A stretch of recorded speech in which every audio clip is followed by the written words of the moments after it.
방송에 앞서 어려운 형편의 나라의 TV 운영 유지를 위해 매월 5일 고정적으로 구독료 후원해주신 에너하임님 그리고 서영성님께 감사 말씀 전하며 방송 시작하겠습니다.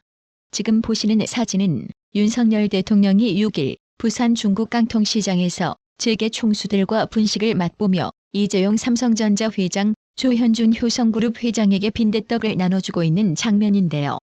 이날 윤 대통령은 이상우 국제시장 번영회장과 박희한 부평깡통시장 상인회장의 안내하에 시장 곳곳을 돌며 엑스포 전시장 부지의 외국 투자기업들을 유치하여 엑스포를 유치했을 때보다 부산을 더 발전시키겠다. 외국 기업 유치를 통해 부산 청년들의 일자리를 만들어 부산에서 자리 잡을 수 있도록 하겠다며 부산의 발전에 대한 강한 의지를 표명하며 2030 부산 엑스포 유치 실패에 따른 민심 달래기에 나섰습니다. 차기 대선 후보 지지도 조사에서 보수층의 한동훈 법무부 장관 지지율이 급등, 절반에 육박한 것으로 나타났습니다. 국민의힘 지지층 사이에선 과반에 달했습니다. 총선이 다가오면서 한동훈 장관의 보수 진영 내 위상이 급부상하는 모양새로 총선 국면하에 국민의힘 내에서 그의 영향력 및 역할로는 더욱 커질 전망인데요. 지난 4일 여론조사 업체 리서치뷰에 따르면 지난달 28일에서 30일 전국 성인 1,000명을 대상으로 범보수 진영 차기 대권주자 적합도를 물은 결과 한동훈 장관 26%, 유승민 14%, 홍준표 대구시장 9%, 오세훈 서울시장 7%, 이준석 6%, 원희룡 국토교통부 장관 4%, 안철수 의원 3% 순으로 나타났습니다.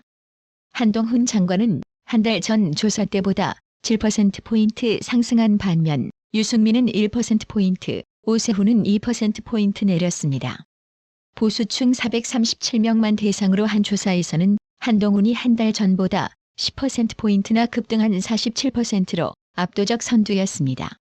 오세훈은 4%포인트 내린 10%, 홍준표는 1%포인트 내린 9%로 뒤를 이었고 원희룡은 7%를 유지했습니다.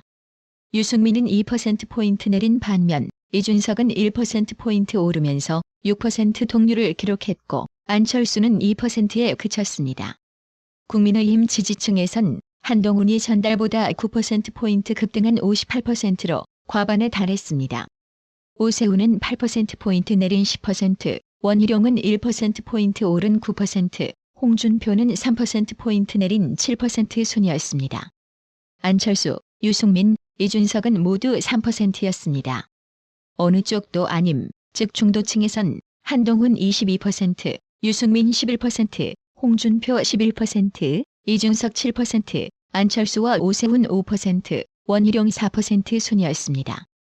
지난 4일 이재명 법인카드 의혹을 수사 중이던 검찰이 경기도청을 전격 압수수색하던 날 공익 제보자 조명현 씨는 국회에서 개최한 자신의 북콘서트에서 몸통은 이재명이라고 목소리를 높였는데요.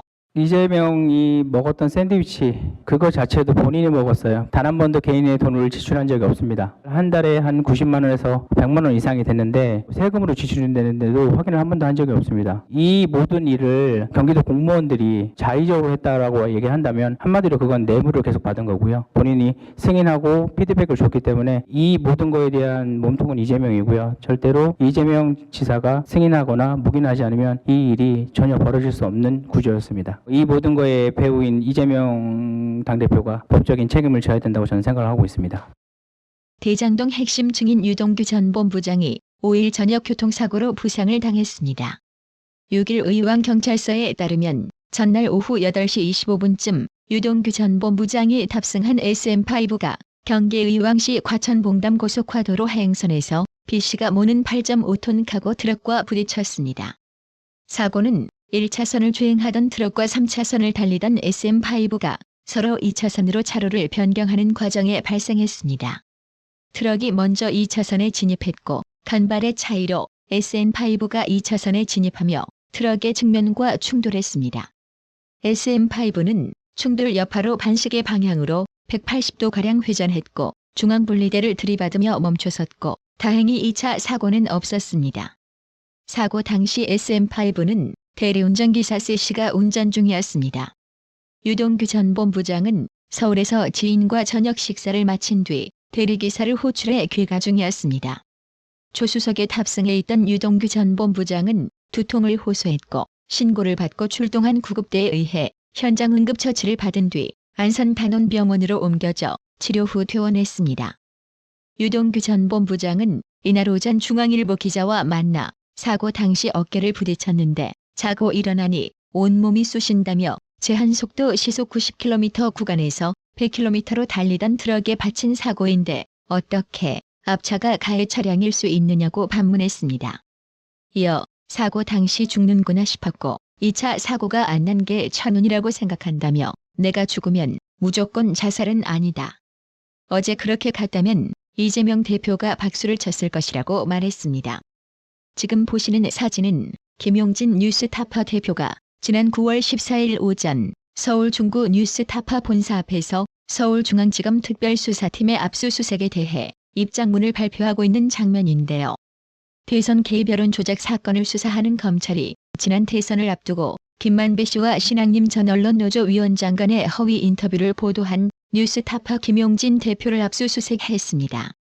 해당 인터뷰는 지난 2021년 9월 15일 경기 성남시 모처에서 김만배 씨와 신앙림 씨가 진행한 것으로 김만배 씨는 인터뷰에서 윤석열 대통령이 2011년 부산저축은행 사건의 주임 검사 시절 대장동 대출 브로커 조형 씨에게 커피를 다 주며 수사를 무마해줬다는 취지로 거짓 내용을 말했습니다.